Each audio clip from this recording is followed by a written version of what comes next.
प्लेटो के बारे में पढ़ा था और ख़ास करके उसके कुछ नियमावली और बाकी चीज़ों को देखा था। कोशिश करेंगे कि आज हम उसे बेहतर और आगे की तरफ ले चलें, क्योंकि ये लगातार जो है बाकी एग्ज़ामों में बहुत करीब से पूछता है। और प्लेटो जैसा विषय राजनीति विज्ञान के लिए तो समझिए सब कुछ है, क्योंकि कोई भी एग्ज़ाम, चाहे आप टीजीटी, पीजीटी या यूँ कहें नेट जेआरएफ, चाहे जो भी एग्ज़ाम आप दे रहे हैं, कहीं ना कहीं प्लेटो का बहुत बड़ा योगदान होता है और कोई ना कोई प्रश्न प्लेटो से ले ही लिया जाता है। तो प्लेटो मुझे लगता है कि सबसे बेहतर है। अगर आप प्लेटो को बेहतर पढ़ते हैं तो आप मान के चलिए कि अगर पॉलिटिकल थिंकर का से कोई सवाल पूछता है तो आप एक सवाल तो कम से कम आप लगा ही सकते हैं जो प्लेटो के बारे में है। और मुझे लगता है कि एक एक नंबर बड़े मायने होते हैं। तो आगे बढ़ते हैं हम लोग। कह रहा है कि संक्षेप कह रहा है कि एक प्लेटो का प्रत्यय सिद्धांत ज्ञान सिद्धांत पर आधारित है। दूसरे में है कि ज्ञान ही सद्गुण है, वह सद्गुण ही ज्ञान है। तीसरे में कह रहा है कि विशेष से सामान्य का प्रतिबिंब। ये अभी हम आगे समझेंगे कि आखिर ऐसा प्लेटो ने क्यों कहा। अगर हम विचार प्रत्यय समूचे संसार का मूल तत्व है तो भौतिक दुनिया जिसे हम वास्तविक मान बैठे हैं, यह विचारों की परछाई मात्र है। विचार यानी आइडिया स्थायी होते हैं, पर उसकी परछाई सदैव बदलती रहती है। ज्ञान सद्गुण है, या यूं कहें कि सत्य है, धारणा नहीं है। वास्तविकता है कि ज्ञान वह नहीं है जो हमें प्रत्यक्ष दिखाई दे रहा है। ज्ञान तो इन सब से परे है, क्योंकि जो हमें दिखाई देता है वो हमेशा सत्य नहीं होता है, जबकि ज्ञान तो सत्य है।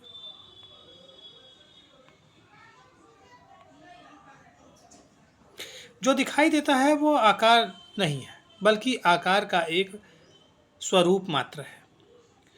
ज्ञान विचार को बदल सकता है और इसे प्राप्त किया जा सकता है।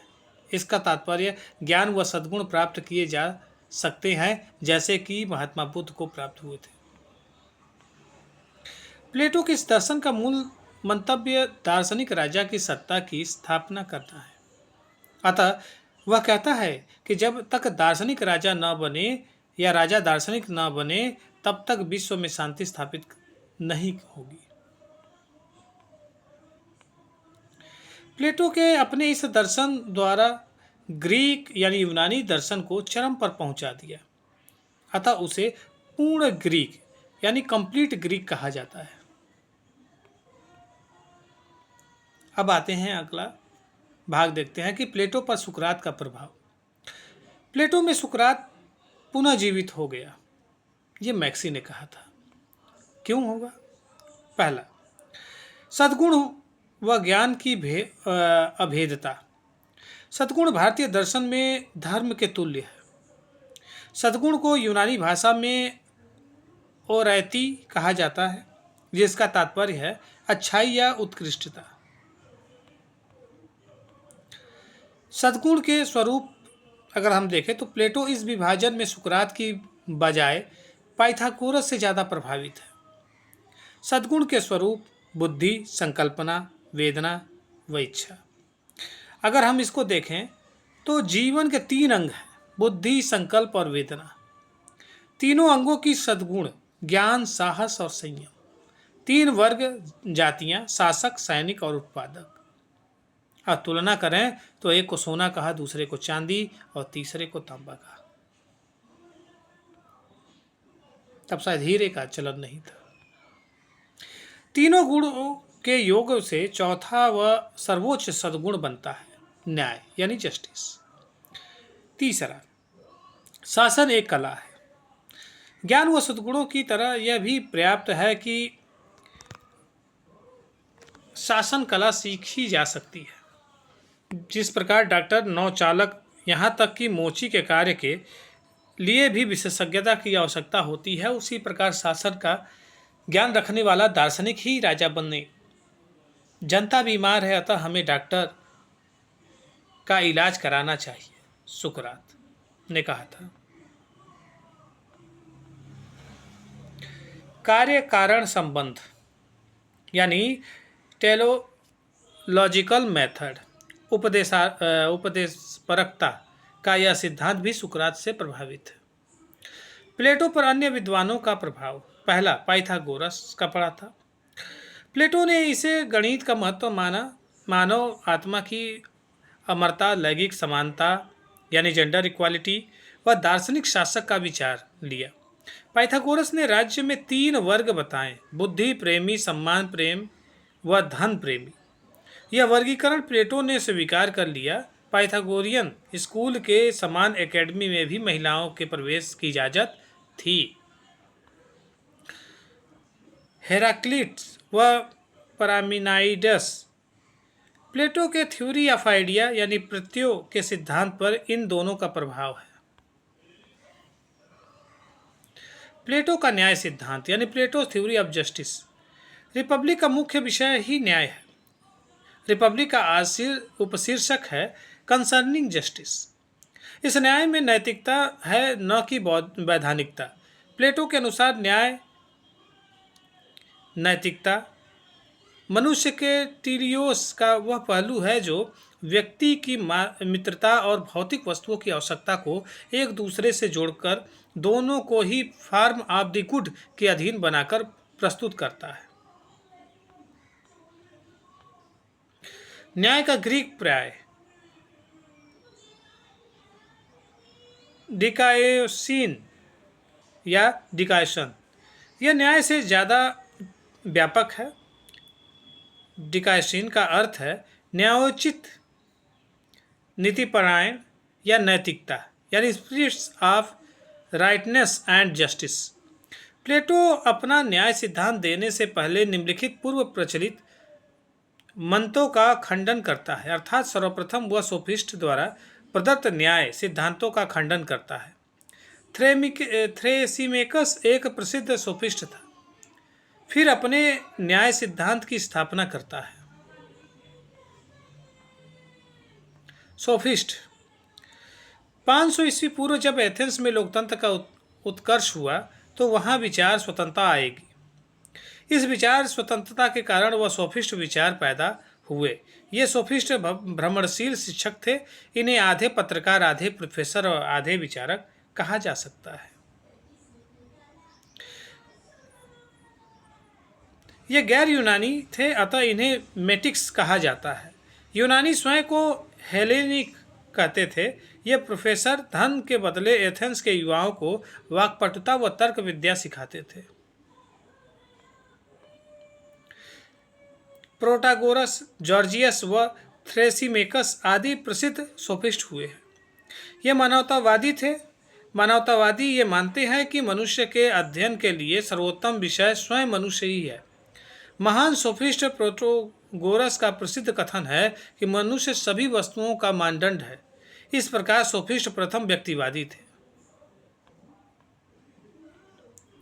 सोफिस्ट का दूसरा प्रमुख सिद्धांत सत्य की सापेक्षता है, जो सत्य के प्रति संयमवादी दृष्टिकोण पर आधारित है, जिसका तात्पर्य है निरपेक्ष या परम सत्य। जैसे कोई चीज नहीं है, अर्थात कोई भी सिद्धांत, अवधारणा, नियम पर विचार हर देश, काल और स्थिति में समन्वय नहीं हो सकता।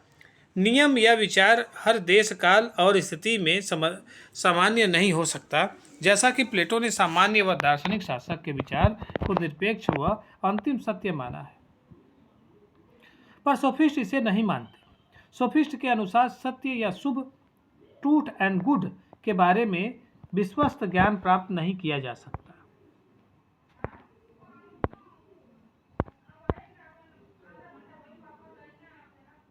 संशयवाद है, जबकि सुकरात, प्लेटो आदि का मानना था कि द्वंद्वात्मक पद्धति से हम विश्वजनित सत्य व परम सत्य तक पहुंच सकते हैं। ये प्लेटो व अरस्तू की तरह राज्य को प्राकृतिक व स्वाभाविक संस्था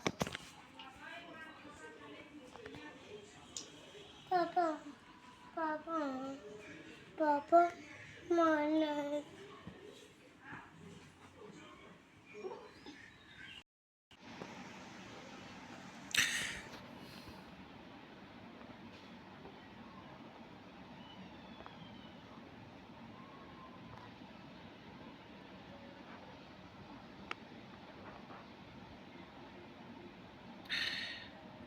संस्वाद, एक मिनट यहाँ से हम लोग करते हैं, शायद हम पीछे की तरफ चले गए। सोफिस्ट का दूसरा प्रमुख सिद्धांत सत्य की सापेक्षता यानी रिलेटिविटी ऑफ ट्रूथ, जो सत्य के प्रति संशयवादी दृष्टिकोण यानी स्पेसिफिकल एटीट्यूड पर आधारित है, जिसका तात्पर्य है कि निरपेक्ष या परम सत्य, जैसे कि कोई चीज नहीं है, अर्थात कोई भी सिद्धांत, अवधारणा, नियम या विचार हर देश, काल और स्थिति में सर्वमान्य नहीं हो सकता। जैसा कि प्लेटो ने न्याय व दर्शन शासन के विचार को निरपेक्ष व अंतिम सत्य माना है, यह सोफिस्ट इसे नहीं मानते। सोफिस्ट के अनुसार सत्य का शुभ के बारे में विश्वास ज्ञान प्राप्त नहीं किया जा सकता। संशयवाद है, जबकि सुकरात प्लेटोवादी का मानना था कि द्वंद्वात्मक पद्धति से हम विश्वजनित सत्य यानी यूनिवर्सल ट्रूथ व परम सत्य एब्सोल्यूट ट्रूथ तक पहुँच सकते हैं।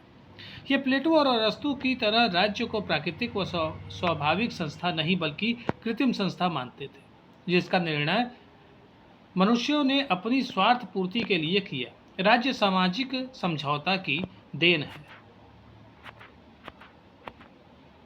कानून व न्याय प्राकृतिक नहीं है बल्कि राज्य सत्ता की देन है। शक्ति ही सत्य है, जैसा कि थ्रेसिमेकस ने कहा कि न्याय शक्तिशाली का पिछलग्गू है, यानी राजा करे सो न्याय, पासा पड़े सो दांव। प्लेटो ने अपने संवाद यानी पुस्तकों में अधिकांशतः इन सोफिस्टों के मत का ही खंडन किया है।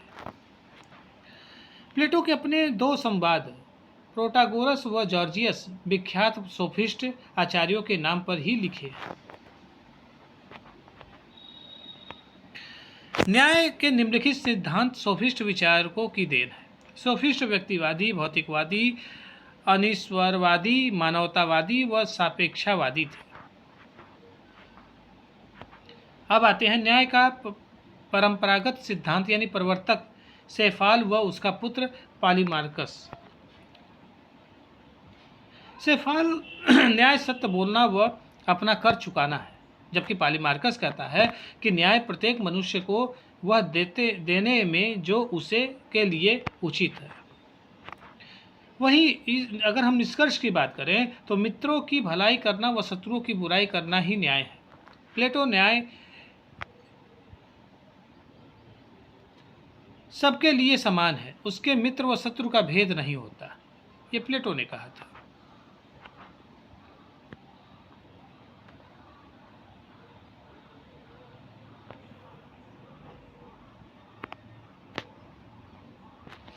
दूसरा है न्याय उग्रवादी या आमूल परिवर्तनवादी सिद्धांत रेडिकल थ्योरी ऑफ जस्टिस।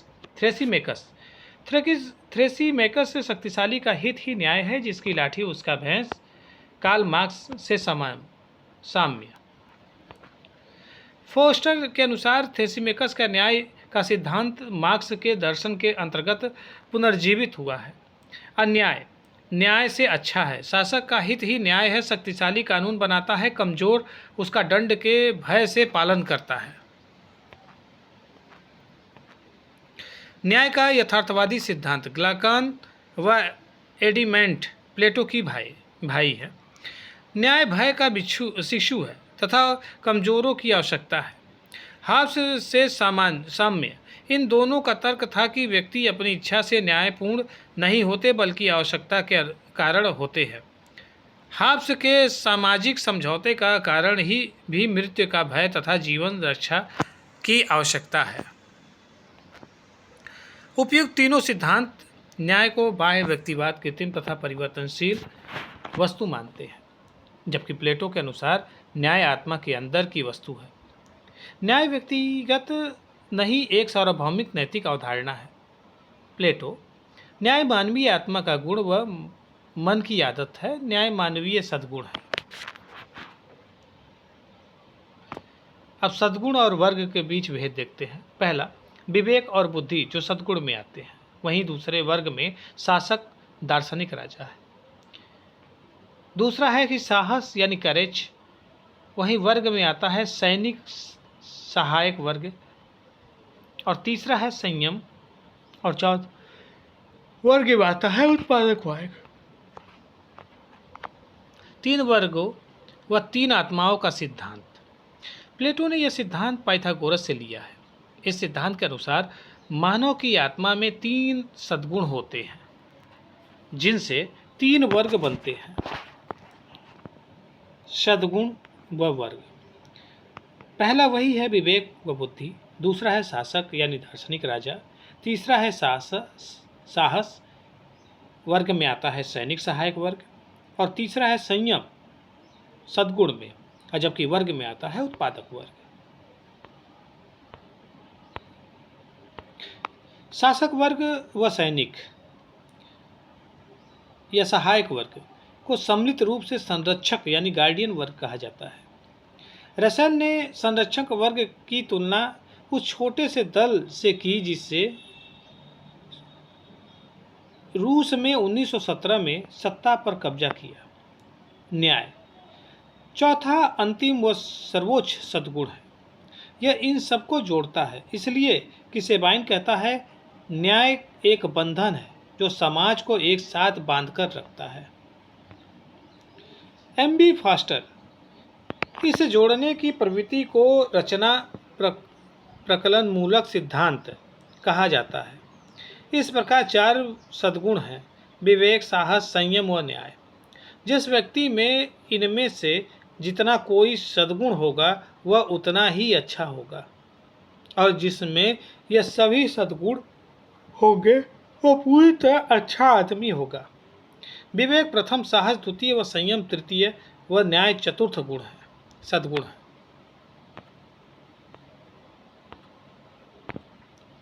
न्याय का अर्थ है कि विशेषज्ञता व उत्कृष्टता।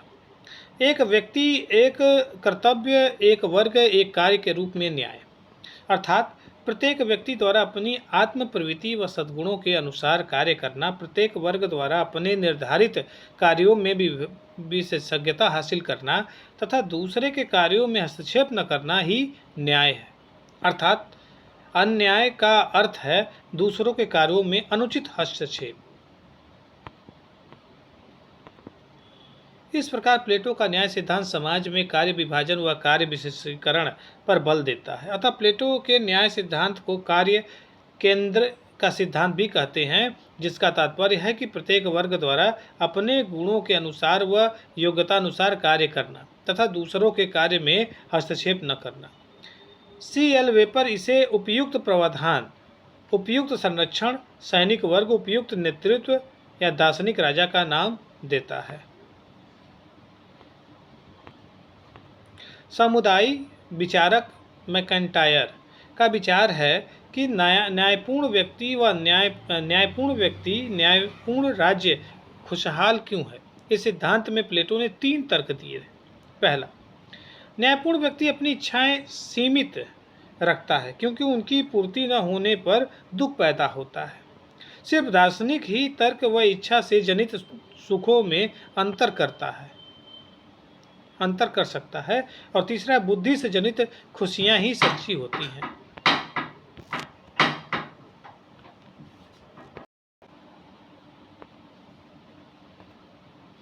विवेक का सद्गुण एक वर्ग दार्शनिक शासक में पाया जाता है। साहस सैन्य वर्ग में, वही समय संयम एक ऐसा सद्गुण है जो शासक व दार्शनिक दोनों में पाया जाता है।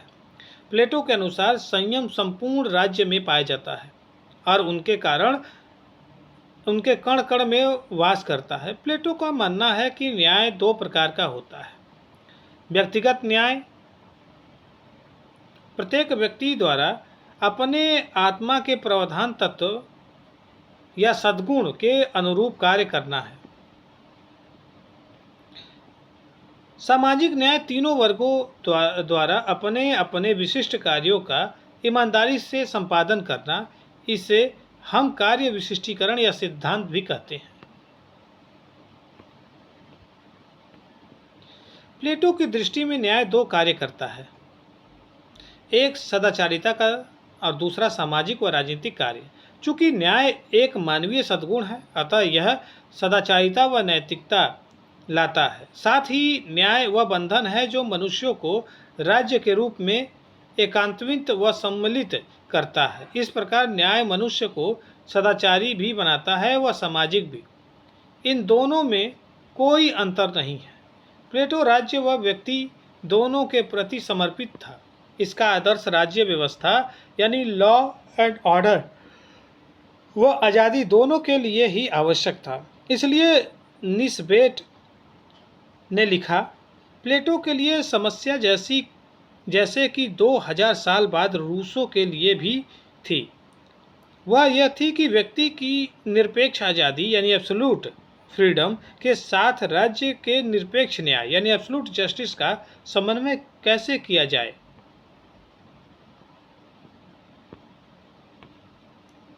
अब अगला आता है न्याय आंगिक व संरचना प्रकरमूलक यानी जस्टिस ऑर्गेनिक एंड आर्किटेक्टोनिक।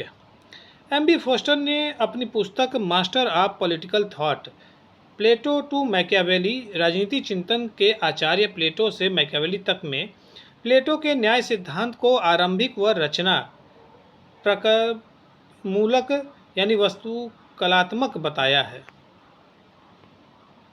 जिस प्रकार शरीर के सभी अंग यानी ऑर्गन्स आपस में जुड़े रहते हैं, उसी प्रकार सभी सद्गुण आपस में जुड़े रहते हैं और उन्हें जोड़ने का कार्य न्याय करता है।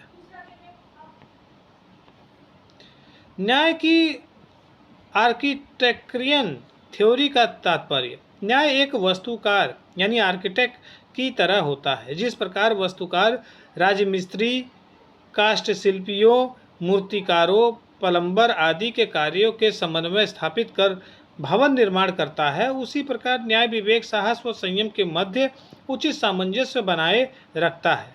दार्शनिक शासक भी अपने राज्य में तीनों वर्गों के मध्य सामंजस्य व संतुलन बनाए रखता है। न्याय का वस्तुकारी स्वरूप संयम की मांग करता है। जैसे वस्तुकार की सत्ता अपने अधीनस्थ शिल्पियों के कार्यों को संयम में बांधती है, उसके कर्तव्य के आकार व कार्य के क्षेत्र में निर्धारित कर देती है। अगर काष्ठशिल्पी ने गेट तो बहुत सुंदर बनाया पर बहुत बड़ा बनाया दिया तो वो निरर्थक है। इसी प्रकार न्याय सभी सद्गुणों पर नियंत्रण रखता है, अर्थात न्याय नियामक भी है।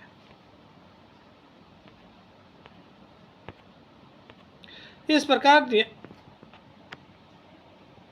प्रकार न्याय समन्वयकारी नियंत्रणकारी है। तीनों वर्ग, तीन आत्माओं के सिद्धांत की आलोचना। Criticism of three classes and three soul theory.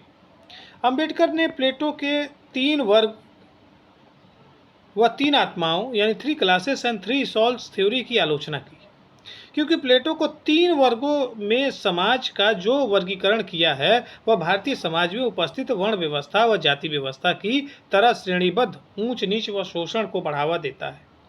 Sabine ने भी यह लिखा कि प्लेटो का वर्गीकरण प्राचीन भारत के कठोर जातीय वर्गीकरण से मिलता जुलता था, लेकिन प्लेटो में वर्ग जातियां नहीं थी क्योंकि उनकी सदस्यता अधिकार में नहीं मिलती थी। राज्य के उत्तरोत्तर चरण। प्रथम, स्वस्थ राज्य का आदिम राज्य या मूल राज्य यानी हेल्थी स्टेट। ग्लकान इस आदिम राज्य को सुअरों का नगर यानी सिटी ऑफ पिग इसलिए कहता है क्योंकि ऐसे समाज में केवल आर्थिक संबंधों की ही स्थापना हुई है। लोग केवल अपनी भौतिक आवश्यकताओं की पूर्ति के लिए समन्वित हुए हैं।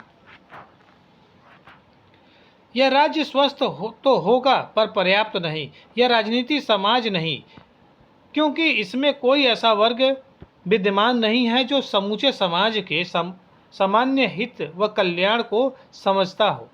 इसमें तो सभी पशुओं की तरह सिर्फ अपना अपना हित व स्वार्थ समझते हैं। विलासितापूर्ण राज्य। मानव भी भौतिक आवश्यकताओं व रुचियों का जब विस्तार होगा तो विलासिता पनपेगी। विलासिताओं की पूर्ति के लिए फिर युद्ध होंगे, क्योंकि इच्छाएं अपार होंगी लेकिन संसाधन सीमित। इन इच्छाओं की पूर्ति के लिए विलासितापूर्ण राज्य पैदा होगा। और यह राज्य अस्वस्थ राज्य है।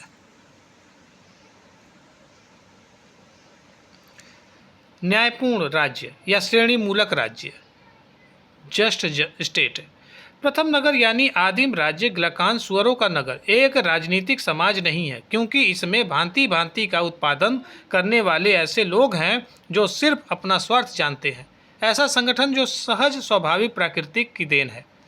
पशु पक्षियों व कीट पतंगों के समुदायों में भी ऐसे संगठन पाए जाते हैं। पशु पक्षियों का समाज तो होता है, पर राजनीतिक समाज नहीं होता। राजनीतिक समाज यानी आदर्श न्यायपूर्ण राज्य तब पैदा होता है जब सहज प्रवृत्ति की जगह तर्क बुद्धि संपन्न मानव दार्शनिक शासक द्वारा स्वोद्देश्य नियंत्रण व व्यवस्था की स्थापना की जाती है, जहां एक ऐसा वर्ग है जो संपूर्ण समाज का सामान्य हित समझता हो। आदिम राज्य बाद में इच्छाओं की अपरिमितता की वजह से विलासिता पूर्ण राज्य में बदल जाता है। विलासिताओं की पूर्ति के लिए युद्ध होते हैं। प्लेटो को ऐसा राज्य भी पसंद नहीं है।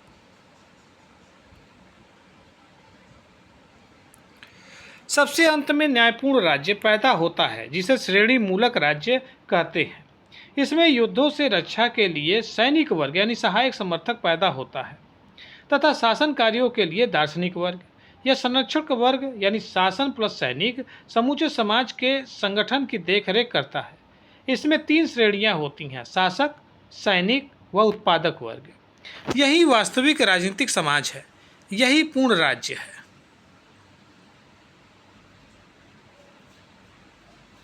इस प्रकार राजनीतिक समाज का श्रेणी मूलक राज्य का सार तत्व है शासन कार्यों का सूत्रपात है। प्लेटो का मानना है कि शासक सत्ता एक विशिष्ट वर्ग के जिम्मे होनी चाहिए, क्योंकि प्राकृतिक ने यह क्षमता कुछ गिनती के लोगों तक ही सीमित रखी है। एम.बी. फॉस्टर के अनुसार प्लेटो के इस सिद्धांत में 2 परस्पर भिन्न तत्व देखने को मिलते हैं। पहला कि शासन वर्ग राज्य का सारभूत तत्व है, इसके विपरीत आर्थिक तत्व को सारभूत मानते हैं। दूसरा, यह कार्य राज्य के भीतर एक विशिष्ट वर्ग के पास रहना चाहिए। आधुनिक लोकतंत्रवादी व इस द्वितीय सिद्धांत के समानता के आधार पर खंडन करते हैं, क्योंकि शासन कार्य संभालने का सभी नागरिकों को समान अधिकार होना चाहिए, जबकि मार्क्सवादी सर्वहारा का अधिनायकवाद के आधार पर द्वितीय सिद्धांत का समर्थन करते हैं। मार्क्सवादी संरक्षकों के निष्कर्षण की मांग करता है, जबकि लोकतांत्रिकवादी यह चाहता है कि सभी नागरिक संरक्षक बन जाएं। फॉस्टर।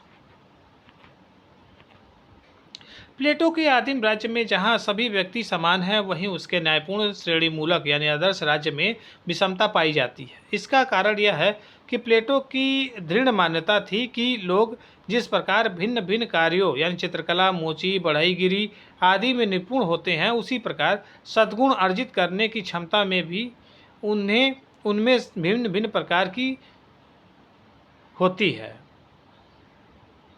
इस प्रकार में संरक्षक वर्ग यानी शासक वर्ग प्लस सैनिक वर्ग ही नागरिक होंगे, उत्पादक वर्ग नहीं। आदर्श राज्य यानी आइडियल स्टेट।